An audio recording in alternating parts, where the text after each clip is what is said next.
Hey, what's up, peeps? It's your boy Vegabomber, and I know I've taken a long break, but I was putting some things together, and quite frankly, there just really weren't a lot of movies that I wanted to go see in the theater. In fact, I got a little bit more excited this year about, yeah, my Cowboys are number one in the division, but you don't care about that. You just want to know what I think about movies, and so let me tell you what my top 10 movies were of 2018. Let me start with the movies that just didn't quite make my list, but I did enjoy them when I was there.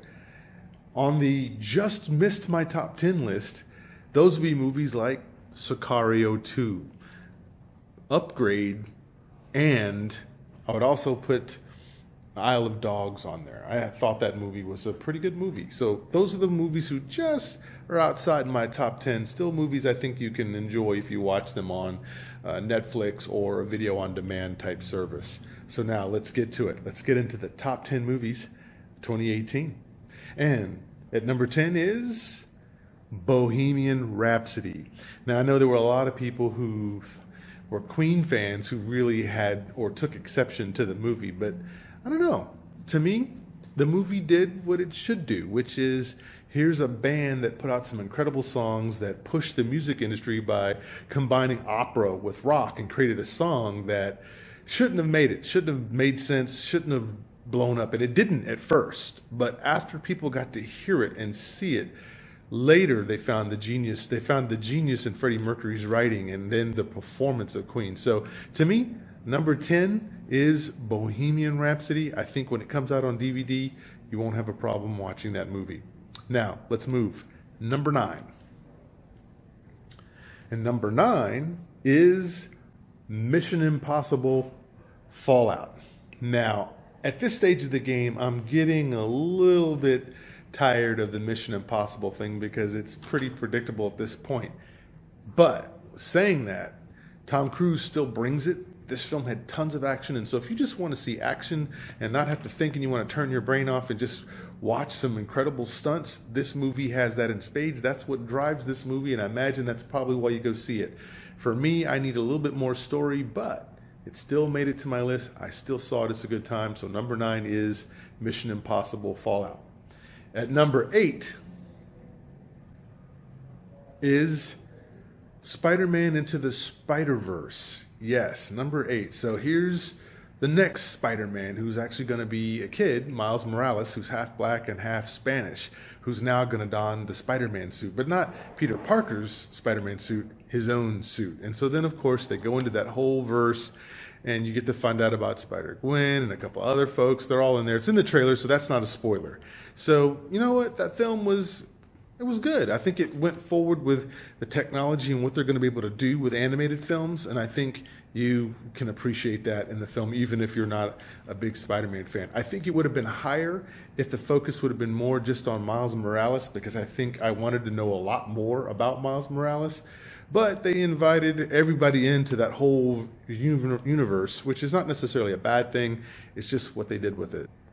Number 7 is A Quiet Place. Now, I absolutely thoroughly enjoyed this movie. It was great. So Emily Blunt and her husband John Krasinski, great idea. It's just a film that says we're going to use the technique of silence to tell most of the story. So it's what we're not saying that's actually going to say a lot more to you. So I love that kind of thought process. I love that idea. So it's a thriller, you could say, a horror film to a degree. And so you obviously there are monsters and you do want to see them, but I love how they don't wear the monsters out to where you get tired of them. They hold back, and then finally when you do see them, you see them. And so lots of themes about family in this movie. I think if it's representation of horror films are going in the right direction if they're going to be built around the acting competency of this movie. So I would say A Quiet Place is a great film. If you haven't seen it on Netflix or rented the video, I think you can do that in good faith. And number 6 is Creed 2, yes, a sequel. Now, I'm a big Rocky fan, so maybe I'm a little bit biased. I have a little bit of confirmation bias there. But I also happen to like Ryan Coogler as a director. I think he did a great job with the first Creed. In fact, the first Creed is still better than this Creed, but I understand why they made this Creed. I don't know if we need more, but I can say that this film hit the notes that it was trying to hit, so therefore it was a complete piece. I think you can enjoy it, and of course, I still think Michael B. Jordan, he just has this character down. He can play this role and he can play it well. Number 5 on my list is the movie Searching. Now, this is a pretty good film with a great premise. I mean, if you're missing your kid and your kid is highly on social media and your child is missing, why wouldn't you start going through their social media and start putting the clues together to see how you can find this person that's missing? Well, that's what this father has to do for a daughter who goes missing. And so just the whole idea of Searching is, to me, was great. It's a movie that obviously is driven by its whole technique. And that technique, well, kind of like Quiet Place was all about things being silent and just showing rather than telling. This one is more about, okay, we're going to show you things, and then we're going to show you other things, and we're going to show you other things. We're going to show you how all those things put together can help come up with a composite of what might be going on. So if you like putting puzzles together, this movie is like watching a big puzzle play out right in front of you, with the pieces being different social media pieces and that sort of things. Just inside the top 5 for me this year, the number 4 movie is Black Panther. Yes, now as a huge Black Panther fan, of course, I'm a little biased there, but notice it's not my number 1. In my top 5, but not in my number 1. I'll tell you that the whole acting job that was done here, the cast, the ensemble, how it was all put together, I thought was excellent. I loved everybody's move in the movie. I thought everybody was casted well. They did change a few things about the Black Panther lore a little bit to make it fit into what they wanted to do, and that's fine, Ryan Coogler, I'll let you do that.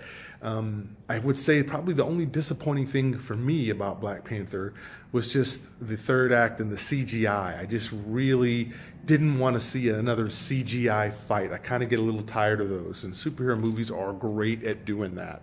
I wanted to see them battle it out and show some martial arts styles fighting, like what they did at Warrior Falls. I thought that was great. I wanted to see more stuff like Warrior Falls. That to me was that's the skill. That's what I want to see when I see combatants go at each other. I don't want to just see something that looks like a video game, and unfortunately that's what it was. But with all that said, I never thought I'd see a Black Panther movie ever on the screen. I know Wesley Snipes wanted to make one back in the 90s. Well, we actually got one, and for that, I'm so stoked. I'm so excited. I'm so happy that we got that.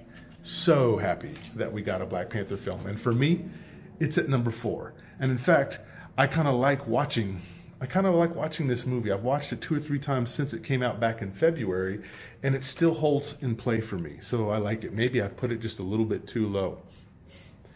At number 3 is another superhero film, in my mind, probably the best one this year, and that is Marvel's Avengers Infinity War. Now, I did like this film. I thought that it's the thinking man's superhero film.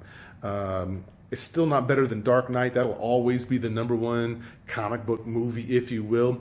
But I will say this.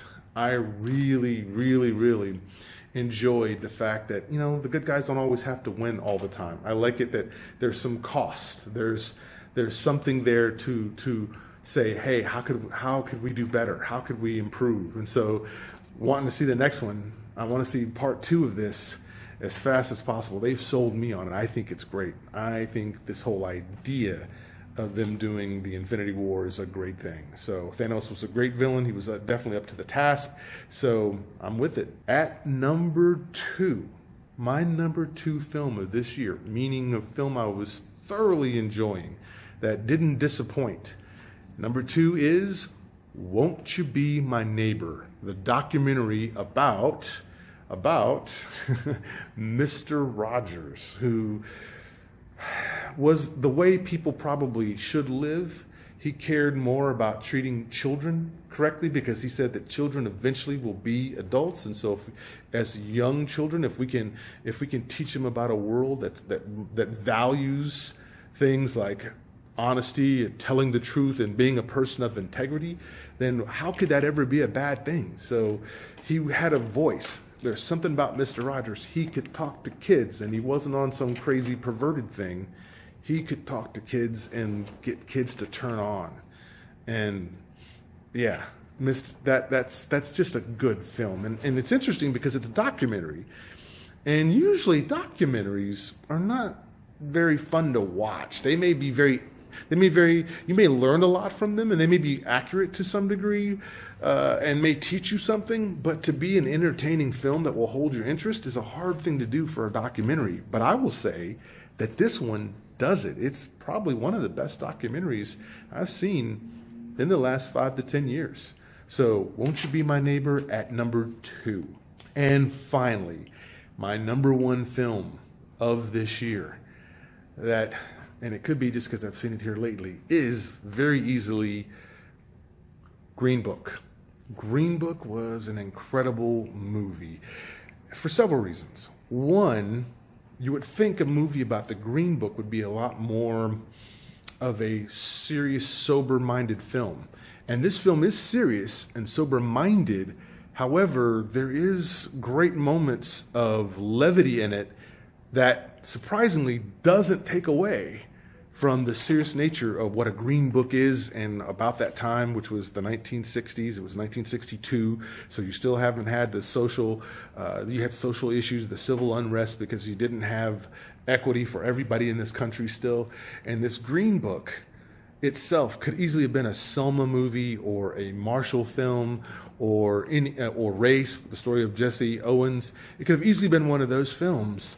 But they found a great way to tie in and have Viggo Mortensen, who plays Tony Lip, and Mahershala Ali playing Dr. Shirley, a classically trained musician, basically on the piano. And you have two guys who could be they couldn't be any closer apart from each other in terms of the types of personalities. One's highly educated, got the doctorate, the other one is not. One's very everyday people type person, the other one is kind of far removed from that. And you put these two characters on a road trip in the South where at that time it'd be dangerous for them to go where they go. You would think this would be a super serious and intense movie the whole time. And it's those things, but the mix of humor and how it was written, I would have to say is pretty good. Now, I do know some people weren't too happy with the film. They felt like maybe some of that humor diluted it, but I would say this movie wasn't trying to be Selma Part 2. This movie actually deals more with the relationship between these two people. And if you know anything about people, relationships are funny because we're so different, and the things that we like is so different sometimes that it's kind of humorous if you can step back and look at it. So I thought the movie did that well. It balanced it well without doing it too much, because then it would have been a caricature of really of that time. But I think it avoided that for the most part. And so for me, the number 1 movie that I've seen that I thoroughly enjoyed in 2018 was Green Book. Now, my top 10 list has nothing to do necessarily with, how is it going to fit in terms of Oscars?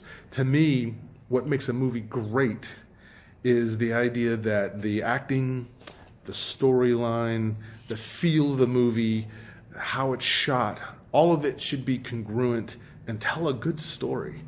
And when you walk out, you should feel something. If it's meaning to be triumphant, you should feel triumphant and victorious when you walk out.